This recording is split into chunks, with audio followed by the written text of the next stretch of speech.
La dernière fois, la séance elle était exceptionnellement à 20h, mais normalement c'est à 19h. Alors, bon, j'espère que le message aura passé, que c'était l'exception la dernière fois. Alors aujourd'hui, Ernest Falzeder va nous parler sur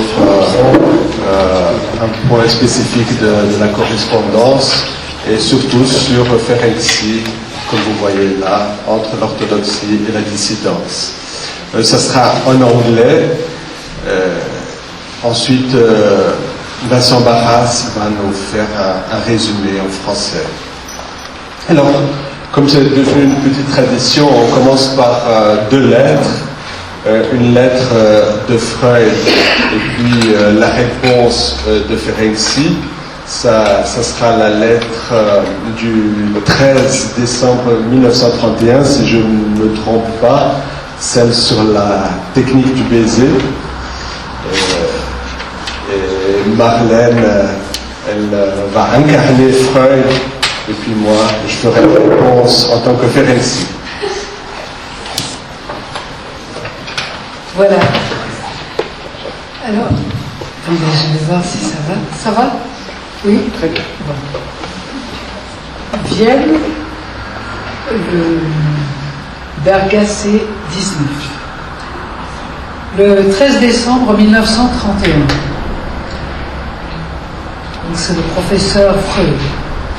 Cher ami, votre lettre m'a fait plaisir comme toujours, mais son contenu moins. Si jusqu'à présent vous n'avez pu vous résoudre à aucun changement de vos positions, il est très improbable que vous le fassiez plus tard. Mais c'est essentiellement votre problème. Mon opinion, à savoir que vous n'avez pas pris une voie féconde, c'est une affaire privée qui n'a pas à vous perturber. Par contre, je vois que la différence entre nous prend toute son acuité avec une toute petite chose, un détail de la technique qui mérite bien une discussion. Vous n'avez pas fait un secret du fait que vous embrassez vos patientes et que vous vous laissez embrasser par elles. Cela, je l'ai d'ailleurs entendu dire par mes patients via Clara Thompson. Alors, quand vous voudrez donner un compte-rendu détaillé concernant votre technique et ses résultats, deux voies s'offrent à vous. Ou bien vous en parlez, ou bien vous le taisez. Vous pensez bien que ce dernier parti n'est pas digne. Ce qu'on fait en matière de technique, on doit aussi le soutenir publiquement. D'ailleurs, les deux voies vont converger très vite.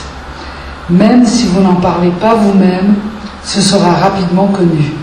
Je le savais avant que vous ne m'en fassiez part. Cela dit, je ne suis certainement pas celui qui, par pruderie ou par égard pour les conventions bourgeoises, proscrirait de telles petites satisfactions érotiques. Je sais aussi qu'au temps du chant des Nibelungen, le baiser était une forme de salutation anodine, accordée à tout visiteur. Je pense également que l'analyse est possible, même en Russie soviétique, où l'État autorise une pleine liberté sexuelle. Mais cela ne change rien au fait que nous ne vivons pas en Russie et que, chez nous, le baiser représente une intimité érotique sans équivoque. Jusqu'à présent, dans la technique, nous nous en sommes tenus fermement à la thèse. Les satisfactions érotiques sont à refuser aux patients. Vous savez aussi que là où des satisfactions plus généreuses ne sont pas possibles, les caresses plus insignifiantes peuvent très bien en reprendre le rôle, dans les relations amoureuses, sur la scène, etc. Maintenant, imaginez quelle sera la conséquence de la publication de votre technique. Il n'y a pas de révolutionnaire qui ne soit surpassé par un plus radical encore. Un certain nombre de penseurs indépendants en matière de technique se diront « Pourquoi en rester au baiser ?» On pourrait certainement obtenir encore davantage en y ajoutant le pelotage, qui après tout ne fait pas non plus d'enfants. Puis il en viendra de plus hardis encore, qui feront le pas supplémentaire jusqu'à regarder et montrer. Et bientôt nous aurons inclus dans la technique de l'analyse tout le répertoire de la demi-virginité et des petting parties, avec pour conséquence un accroissement considérable de l'intérêt pour l'analyse chez les analystes et les analysés. Mais le nouveau collègue sera facilement amené à exiger une trop grande part de cet intérêt pour lui-même. Nos collègues les plus jeunes trouveront difficile de s'arrêter dans les relations nouées au point fixé au départ, et le Godfather Ferenczi se dira peut-être, en contemplant la scène animée qu'il a créée, « J'aurais peut-être dû arrêter ma technique de tendre néo-catharsis, n'ont pas apporté grand-chose. De toute évidence, on ne doit même pas s'exposer à ce danger. Quant à l'accroissement de toutes les résistances calomniatrices contre l'analyse du fait de la technique du baiser, je n'en ai intentionnellement pas parlé, bien que cela me semble irréfléchi de les susciter. Dans cette mise en garde, je ne crois pas du tout vous avoir dit quoi que ce soit que vous ne sachiez vous-même. Mais comme vous jouez volontiers le rôle de la mère tendre envers d'autres, alors peut-être aussi envers vous-même. Il faut donc que vous entendiez par la voix brutale du Père le rappel que d'après mon souvenir, la tendance au petit jeu sexuel avec les patientes ne vous était pas étrangère dans les temps préanalytiques. Si bien qu'on pourrait établir un rapport entre la nouvelle technique et les errements d'autrefois. C'est pour cela que dans une lettre précédente, j'ai parlé d'une nouvelle puberté, d'un démon de midi chez vous. Et maintenant, vous m'avez obligé à être clair, sans détour. Je ne m'attends pas à vous faire impression. La condition préalable pour cela fait défaut dans votre relation à moi. Votre besoin têtu de vous affirmer me paraît plus puissant chez vous que vous ne le reconnaissez vous-même. Mais du moins, j'ai fait mon possible pour tenir fidèlement mon rôle de père. À présent, à vous de poursuivre. Vous saluons cordialement, votre Freud. Alors Ferenczi a répondu à cette lettre de Freud le 27 décembre 1931. Cher monsieur le professeur, vous êtes déjà habitué à ce que je ne puisse répondre qu'au bout d'un temps de réaction prolongée. Mais cette fois, cela vous paraîtra compréhensible. C'est peut-être pour la première fois que des facteurs de désaccord viennent se mêler à notre relation.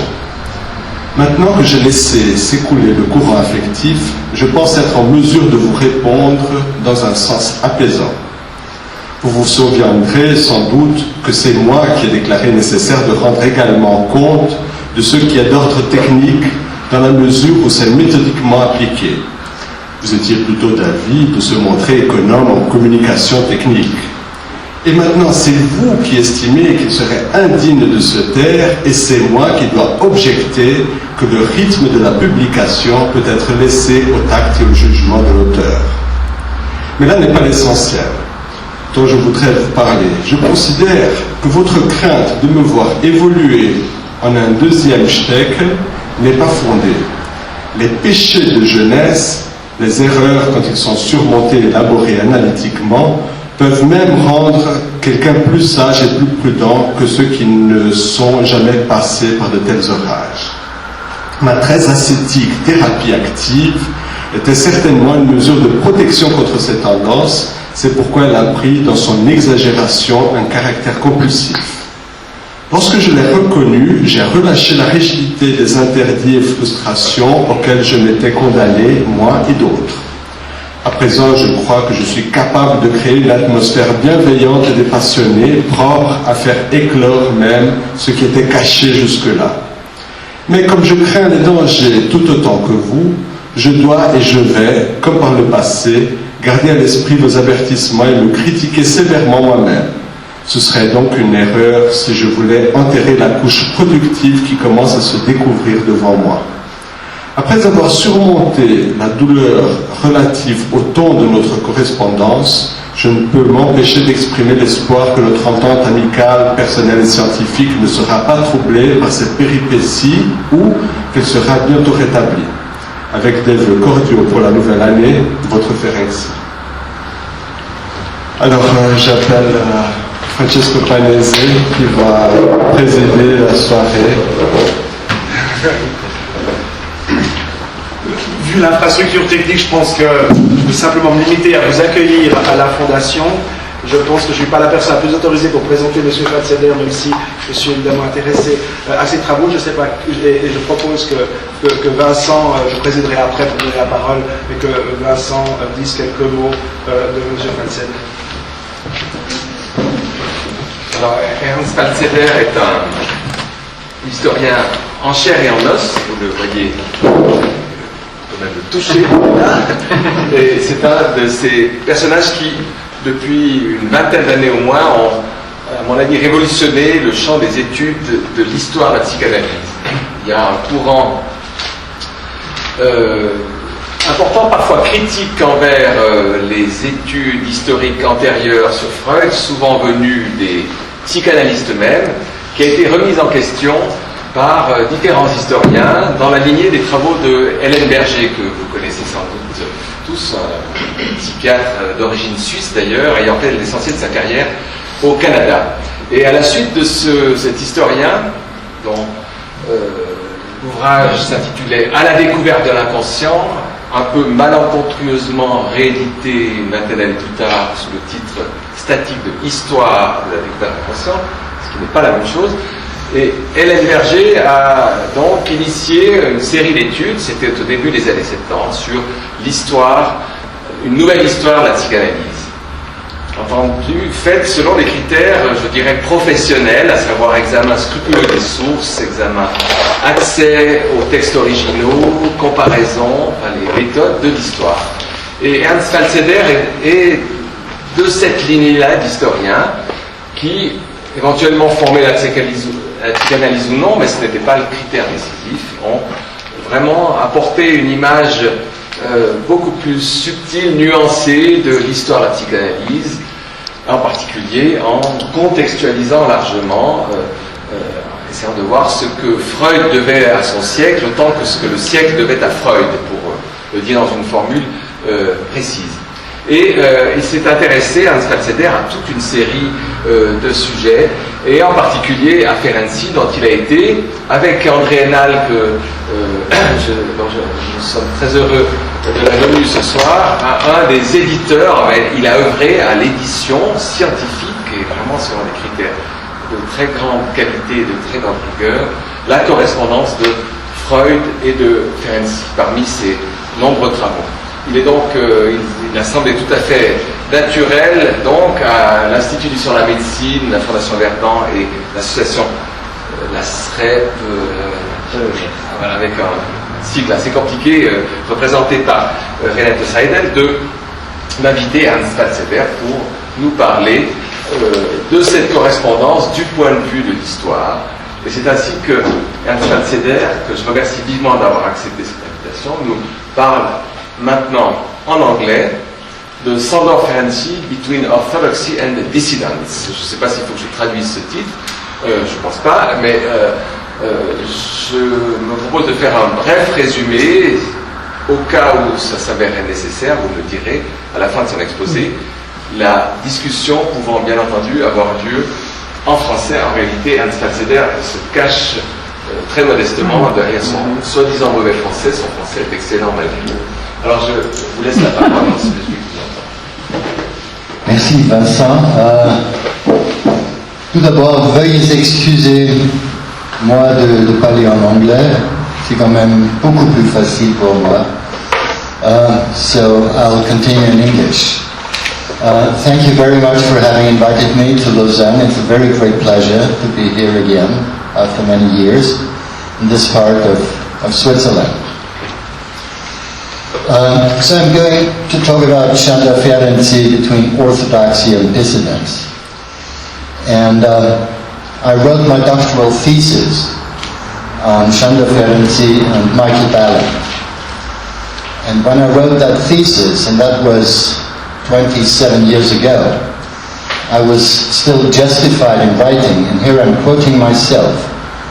Today, I wrote 27 years ago, today it needs indeed a very close study of the history of psychoanalysis to realize how important a role Ferenczi played at the time.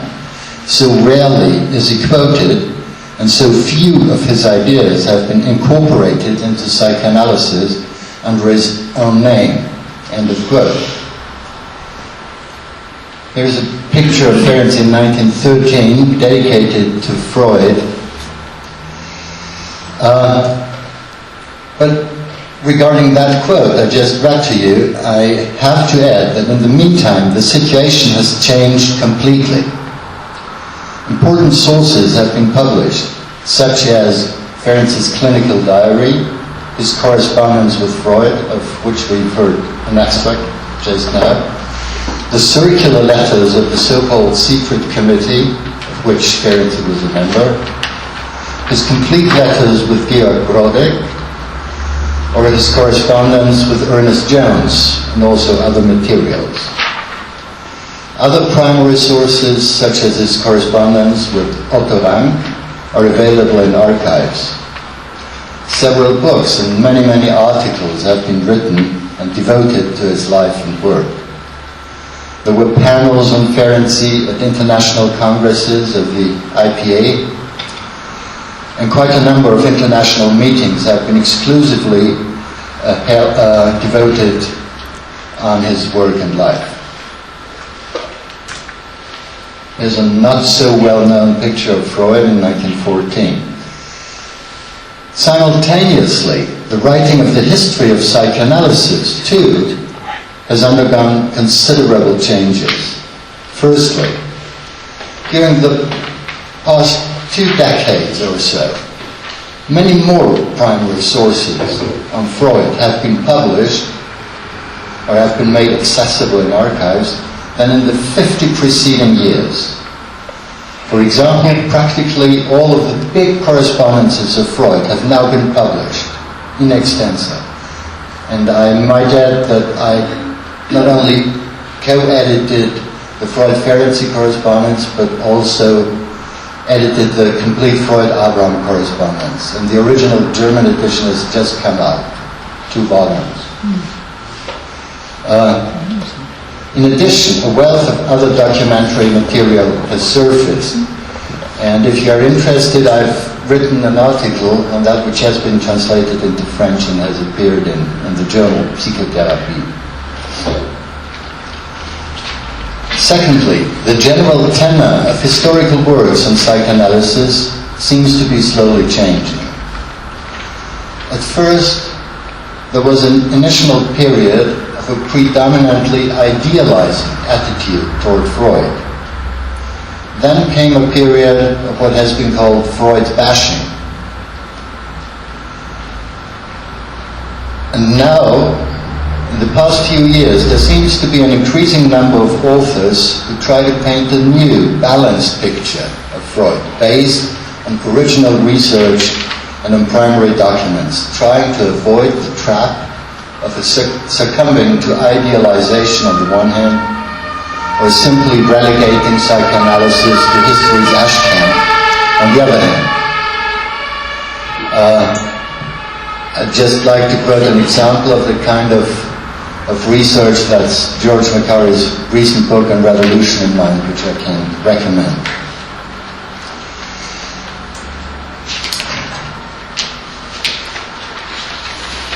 The whole intellectual climate and the conditions under which this writing of history is taking place have changed. In fact, historian John Burnham sees the approach of a new era of what he calls the new Freud studies. Now, in the course of these changes, the general image of Ferenczi, too, has undergone an evolution. Formerly, often stigmatized, ostracized, silenced to death, or even declared crazy, he himself has now become, at least in certain circles, something of an icon, of a saint. Were he still alive, I think he would be surprised or even appalled at seeing that some analysts call themselves Ferencians, or that they use him as their principal witness, forefather, or patron saint in their own fights against other viewpoints in psychoanalysis, or even against Freud himself. Although I myself have contributed, and still try to contribute, to this renaissance of Ferenczi and to his rehabilitation as one of Freud's most important and most creative disciples, whose influence in contemporary psychoanalysis can hardly be overestimated, I have somewhat mixed feelings about the fact that the pendulum now seems to swing in the direction of the other extreme. As a matter of fact, I think his reputation seems to have undergone the reverse process of Freud's. One could say that after an initial period of Ferenczi bashing, there is now the danger of his idealization. And so perhaps this might be a good time for new Ferenczi studies. Ferenczi, of all persons, seems to be particularly ill-suited to be worshipped as the founder of a new school. On the contrary, it was precisely his conflict between an unqualified dedication to a school, to a cause, to an alleged truth with a capital T on the one hand, and his non-conformist, rebellious and creative spirit on the other, which threatened to break him. And I think it's to his credit that he did not choose the easy way out, as many others did, who founded new schools of their own, only to then exclude others from their new schools, just as they themselves had been marginalized before.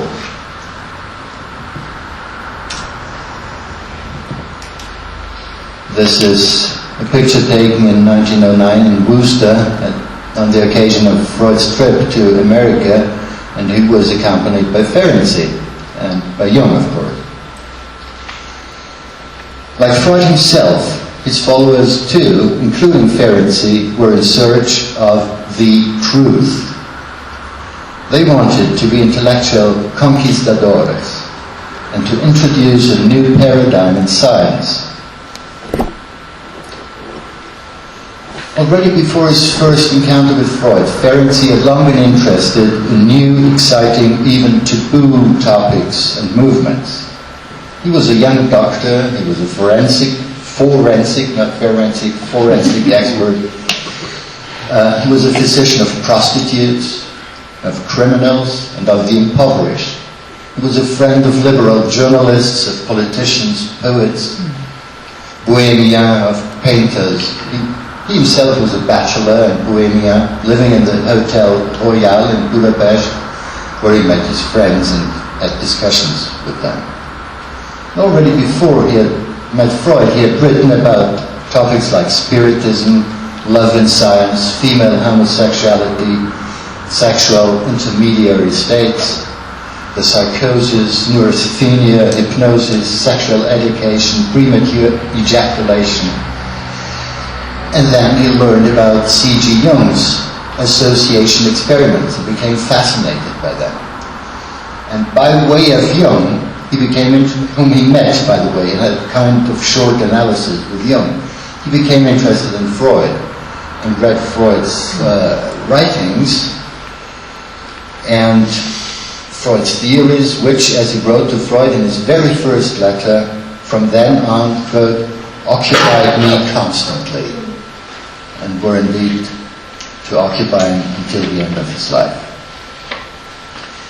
Now in Freud, Ferenczi found a spiritual father, or brother, a radical role model.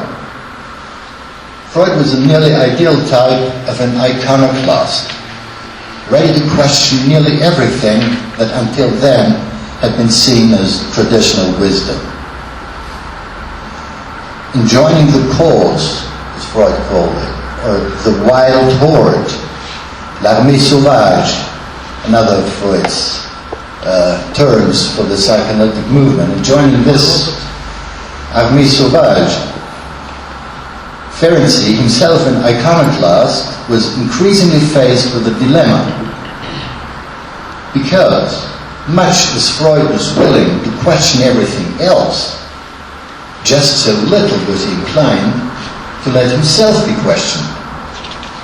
And he requested unconditional loyalty in his campaign to conquer the truth.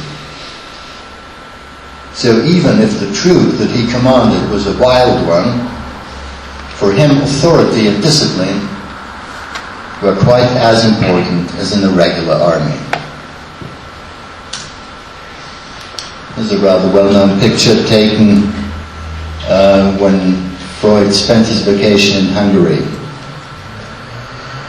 For a long time, Ferenczi submitted unconditionally to this discipline and was rewarded with special sympathy and appreciation by the master. On a private level, he became Freud's favorite companion on his holiday trips, like in this one. And Freud even entertained the thought that he would marry his daughter, Mathilde. Here's Mathilde, just 2 or 3 years before she first met Ferenczi. Scientifically, Freud wrote in his obituary of Ferenczi a number of papers that appeared later in the literature under his or my name took their shape in our encounters. And in organizational matters of the psychoanalytic movement, it was Ferenczi who was chosen by Freud to propose the foundation of the International Psychoanalytic Association. Freud also had Ferenczi's unconditional support in the conflicts with Adler, with Seidl, and with Bleuler. And when the conflict with Jung came to a head, it was Ferenczi who proposed the founding of the so-called secret committee, because he suggested, I quote, the possibility of a few men being analyzed by Freud so that they could serve as representatives in different places to teach other beginners. So that was the beginning of the so-called secret committee.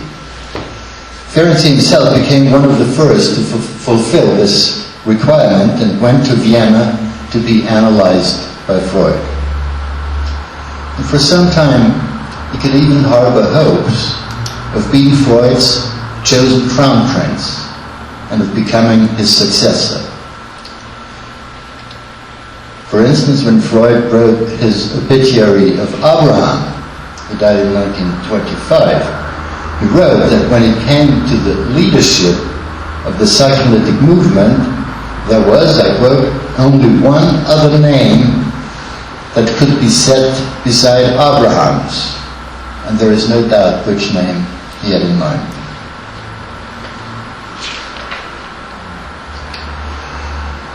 In a circular letter to the secret committee, Ferenczi stated that he saw in the efforts of the committee an instrument of, quote, psychoanalytic propaganda. He later excluded a follower of Seidl, Feldman, from the Hungarian Society, and on this occasion he presented his views on orthodoxy and dissidence in a letter to Freud. I quote, Ferenczi wrote, I gladly buy into the reproach of orthodoxy. Do you understand the English phrase, I gladly buy into it? So if someone reproaches me of orthodoxy, that's okay with me. Feldmanism, on the other hand, wants both advantages, that of the cheap revolutionary laurels, but also that of the mimicry of orthodoxy. Let's also recall that Ferenczi was elected president of the IPA in 1918, which also means that he was ready and willing to act as a representative of pure Freudian psychoanalysis. And in this role of a stalwart follower, he could also, as his friend Anton von Freund wrote to Freud, and von Freund was undoubtedly very sympathetic towards Ferenczi, he could also, as Freund wrote, show intolerance towards others. I'd like to draw your attention to the fact that Freud's call for the foundation of the IPA included the proposal of nearly incredibly authoritarian statutes. For instance, the permanent seat of the association should be moved to Zurich. Jung should become its lifetime president, and he should furthermore be endowed with extraordinary powers, such as the right to veto the publication of any psychoanalytic paper. As Ferenczi wrote to Freud, I do not think that the psychoanalytic worldview leads to democratic egalitarianism. The intellectual elite of humanity should maintain its hegemony. As we know, his favorite enemy, Ernest Jones, not only diagnosed him as psychotic, but also attributed him with, quote, a masterful or even domineering attitude. In the conflict around Otto Rahn, Ferenczi's role was ambiguous. So here's the famous photograph of the committee. On the one hand, some, especially Karl Abraham and Ernest Jones, you know these guys? Who everybody is? So here's Freud, obviously, yes. And Ferenczi. Yes. This is Otto Rahn, Karl Abraham, Max Eichinger, Ernest Jones, and Hans Sachs. So these were the members of the committee. And in the mid-20s, there were great troubles around Otto Rahn's theoretical contributions. And in this conflict, Ferenczi's role was ambiguous. On the one hand, some, especially Karl Abraham and Ernest Jones in the background, suspected him of having dissident views himself. On the other hand, however, for a long time, Ferenczi could be sure of Freud's support and approval. As Ferenczi wrote to Freud, I did not deviate from psychoanalytic ground by a hair's breadth. But then Freud changed his opinion. And Ferenczi then had to make a choice between Freud and Rahn. And Ferenczi did not hesitate for long in rejoining the Freudian camp. And actually, Ferenczi went so far as to completely cut all ties with his former friend Rahn. When they met by chance in New York City at Pennsylvania Station, a few years later, Ferenczi didn't even talk to him. He cut him completely. As Rahn later told Jesse Taft, I quote, he was my best friend and he refused to speak to me. However, from early on, there were also conflicts between Freud and Ferenczi. Let me just review the most notable ones. Just read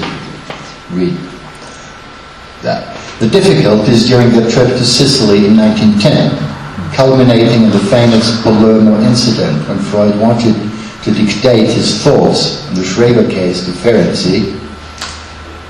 And as Ferenczi later wrote to Brodek, I rose up in a sudden burst of rebellion and explained that it was not at all a collaboration if he simply dictated to me. Or Ferenczi's love triangle with Gisela and Elmer Baloch, in which Freud interfered by analyzing Elmer and by expressing his wish, which became a command to Ferenczi, to break off the affair with Elmer and to marry Gisela. Or the three failed tranche d'analyse he had with Freud in 1914 and 1916, the consequences of which were to occupy him until the end of his life. The conflicts within the committee of which I've spoken, which ended with the victory of Abraham and Jones, the break with Rahn, and the marginalization of Ferenczi. his technical experiments, and the joint book with Rank on the development of psychoanalysis in 1924. Freud's reproach because of Ferenci's alleged kissing technique, about which we've heard. And finally, his views on the confusion of tongues between the adults and the child, which alienated him from Freud for good. Now, for 25 years, we've also known now his clinical diary of his last period, this unique document in the history of, in the psychoanalytic literature, in which Ferenczi also expressed his criticism of Freud. Now, I'd like to read to you a fragment from Ferenci's analysis with Freud, which you might not know because Ferenczi told about that in an article which has not been translated, neither into French nor into English. It just came out in German and Spanish. And at first, he tells it under the guise of speaking of someone else. And he writes, on the day after the death of his adored father, he could not resist the temptation of appropriating a small flask of ether, which had been used as a stimulating medicine for the dying father. He locked himself into a secluded room, set the ether alight, which could have easily resulted in a conflagration. He was completely aware of the blasphemous and forbidden nature of his action. He still remembered the nearly audible throbbing of his heart brought about by the terrible deed. He reacted with contrition and vowed that for as long as he lived, he would have to think of his father at least once a day. In final analysis, the motive for lighting that triumphant fire on the occasion of his death was the undying rivalry with the father. I needn't tell the analysts among you about transference and what this meant when he had that memory during his analysis with Freud. So he then lifts the veil and goes on, I will no longer make a secret of the fact that I myself was this person, and I have no doubt that under unfavorable circumstances I could easily have developed into a murderer and incendiary. Fate was kind enough to let me become a psychoanalyst. However, now in the clinical diary, we find an echo of these blasphemous tendencies. In that diary, Ferenczi describes his dilemma, that he had to realize that the one who fascinated him, because he systematically called everything into question, was not willing to have himself called into question. And this posed no major problem, so long as Ferenczi did not insist on doing so, even when the wish did surface from time to time. When he refused to be dictated to by Freud in Palermo, when after this incident he saw Freud standing naked before him in a dream and interpreted this as a longing for absolute mutual openness, or be it when he thought that in his analysis with Freud had not analyzed the latent negative transference, or when for some time he joined Rank in exploring new paths, or when he went to America for nearly a year, something that Freud was not at all happy about. In all these cases, however, Ferenczi eventually found his way back to Freud and remained at most a secret rebel as his analysant Clara Thompson called him, but without ever becoming an open one. A turning point was finally reached in his last desperate efforts to help very seriously ill people, in his attempts to adjust his technique in a sometimes extreme, even reckless manner, and with his own terminal disease. In the end, Ferenczi realized that he had never felt truly and fully understood by Freud, but he rather felt that he had essentially been used by Freud, and he asked himself the shocking question, Will I be forced, if I'm able to at all, to develop a new basis of my personality, if I have to give up the previous one as wrong and unreliable? Is my choice here between dying and a new adjustment, and this at the age of 59? On the other hand, does it make sense to always live only the life, the will of someone else? Isn't such a life already nearly death? Will I lose too much if I risk this life? Freud's interpretation was that Ferenczi never got over the fact that he received too little love from his mother, and that he would try to find this love now from his patients. And there might well be some truth in this. But Freud did not even dream of giving Freud some of this love himself. No, Ferenczi should get a grip on himself, stop acting like a child, an obnoxious child, and should, as Freud wrote to him, leave the island of dreams which you inhabit with your fantasy children, and mix in with the struggle of men. So that's a picture of Ferenczi taken in 25, when he began with his technical experiments.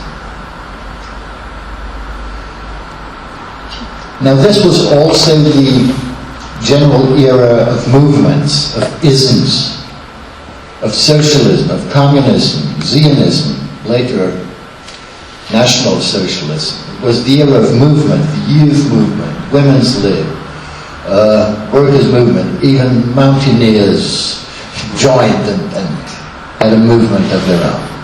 And Ferenczi was far from being the only person in his own or in the following generation to devote his life to one of those high and venerable ideals, only to finally become increasingly disillusioned and sobered. Let's only think of Arthur Koestler and his final reckoning with communism in his book Darkness at Noon.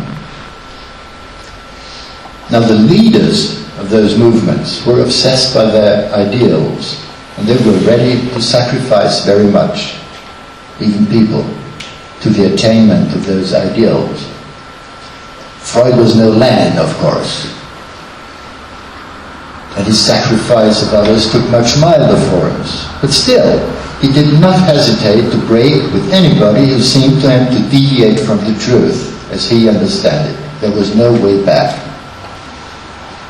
The names of the traitors were no longer to be even mentioned in Freud's household. For example, Minna Bernays told Ilse Pappenheim, with whom she was befriended, that the name of Adler was not to be mentioned in Freud's presence after the break. That's extreme, I mean. But in all fairness, let us also not forget that if Ferenczi was faced with a dilemma, so was Freud. It is true that in Jung's view, Freud had lost his authority the moment he had declared that he could not risk it by disclosing his innermost secrets in an analysis with Jung. But it's equally clear that Freud was quite justifiably reluctant to accept the various offers from his disciples to analyze him, in addition to Jung, for instance, by Bodek and also by Ferenczi. And it's clear that Freud was fighting for what he felt was an important and truthful discovery.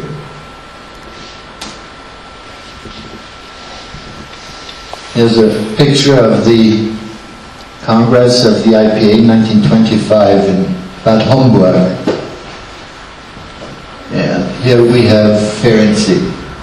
And I've chosen the picture because he's the only one who smiles in that picture, and that's quite Ferenczi.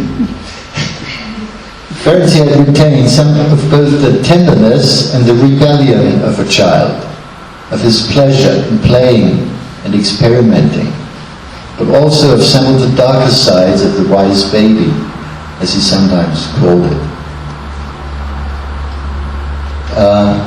I remember seeing some film footage from the IPA Congress at Wiesbaden There's no group picture of that Congress, so I took this one instead.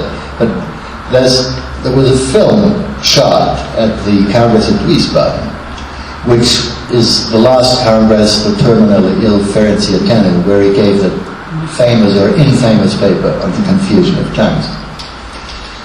And in that film there are shots of Ernest Jones, nicknamed Napoleon, immaculately dressed, in a very earnest and stiff posture, Melanie Klein with her new hat, the still rich Max Eitingham taking himself very seriously, and of many other very respectable participants who all pose before the camera and are full of their own importance. Ferenczi is sitting on a bench, deep in conversation with a little boy. And then he notices that he's being filmed. Looks up at the camera and goes on talking with the boy. Ferenczi could not solve his dilemma. He was denied the chance to choose a new adjustment over death. The price that he paid was enormous. He was in conflict with Freud. He had become an outsider in the psychoanalytic community. Even his friend and analyst, Georg Rodek, distanced himself from his flight to the stars, as Rodek called it. And even his wife, Gisela, found at some point, as she wrote to Rodek, Sandor is no longer quite what he used to be. I fear he's mentally ill. To conclude, in my opinion, it is time to stop either pathologizing this existential crisis, seeing it as the result of a psychotic disposition, and thus also to declare Ferenczi's late work the outcome of an insane mind and rubbish, and neither should we trivialize it by calling it a malevolent invention of his enemies, and thus also to sentimentalize him as a blue-eyed nice guy. And I'd like to end with a quote that Jung quoted to Freud when their relationship was about to end. And he quoted Nietzsche to him. One repays a teacher badly if one remains only a pupil. You respect me. But how if one day your respect should tumble? Take care that a falling statue does not strike you dead. And I think it might be good to bear this counsel in mind, also in our attitude toward both Freud and Ferenczi. Thank you.